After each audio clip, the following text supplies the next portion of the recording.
அன்னை தெரசாலேருந்து தான் எடுத்தாராங்க. எங்களுக்கு பிடிச்ச ட்ரெஸ் எல்லாமே இருந்துச்சு. எங்களுக்கு பிடிச்ச ரொம்ப ரொம்ப பிடிச்சிருந்த ட்ரெஸ்ஸை தான் நாங்கள் எடுத்தோம். நாங்கள் இருக்கிற கடை வந்து செல்வராணி கடை. எங்களுக்கு பிடிச்ச ட்ரெஸ் எல்லாமே நாங்கள் எடுத்தோம். ஸோ எங்களுக்கு ரொம்ப ஹாப்பி. எங்களுக்கு எடுத்த அந்த அன்னை தெரசா அவர்களுக்கு மிக்க நன்றி. வருகிற தீபாவளி பண்டிகை முன்னிட்டு தமிழகம் முழுவதும் இந்த தீபாவளி திருநாளை அனைவரும் உற்சாகமாக கொண்டாட இருக்காங்க.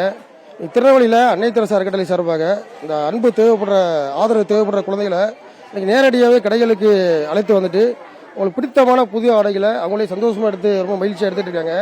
இன்னைக்கு எங்களை பின்னாடி உதவி செஞ்ச அத்தனை நண்பர்களுக்கும் நியூஸ் தமிழ் சேனல் மூலமாகவும் எங்கள் நன்றிகளையும் தீபாவளி திருநாள் வாழ்த்துக்களையும் தெரிவித்துக் கொள்கிறோம்.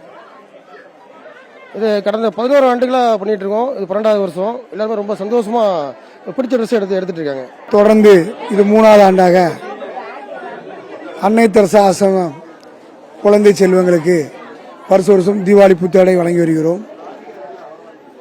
இன்று அதனாக செல்வராணி ஜவுளி கடைக்கு இன்னைக்கு வந்து நாங்கள் 21வது மாமன்ற உறுப்பினரும் டாக்ஸ் கமிட்டி சேர்மனுமான சகோதரி சுதாமூர்த்தி,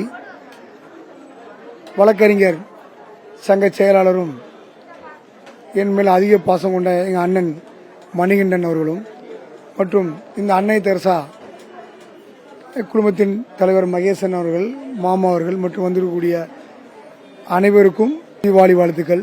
நாங்கள் தொடர்ந்து 3வது ஆண்டாக இந்த ஆசிரம குழந்தைகளுக்கு நான் புத்தாடை வழங்கி வருகிறேன். ஏற்கனவே 2 நாளைக்கு முன்னக்கூட்டி திருவண்ணாமலை மாவட்டத்தை சேர்ந்த பார்வையற்றவர்களுக்கு ஒரு 60 பேருக்கும் புத்தாடை வழங்கி உணவு வழங்கினோம். நேற்று கூட எனது சொந்த ஊர் தாளையத்தில் வைத்து முதியோர்களுக்கு ஒரு 40 பேருக்கு புத்தாடை வாங்கி உணவு வழங்கினோம். இன்னைக்கு இந்த ஆசிரம குழந்தைகளுக்கு எனக்கு வழங்குறதுக்கு ஒரு வாய்ப்பு கிடைத்தது. இன்னைக்கு ஈவினிங் வசியபுரத்தை சேர்ந்த முதியோர் இல்லத்துக்கு இன்னைக்கு ஈவினிங் வழங்க இருக்கிறேன். தீபாவளி முன்னிட்டு ஒரு வாரமாக இந்த மாதிரி செயல் செய்து வருகிறேன். இந்த தீபாவளி எல்லாருக்கும் நல்ல சிறப்பான தீபாவளி அமைய வேண்டும். ஏற்கனவே 2 நாள் நல்ல மழை அப்படின்னாலே தீபாவளி செழிக்கும்னு அர்த்தம். தமிழ்நாட்டில் உள்ள அனைவருக்கும் தீபாவளி வாழ்வாழ்த்தை சொல்லி விடைபெறுகிறேன். நன்றி, வணக்கம்.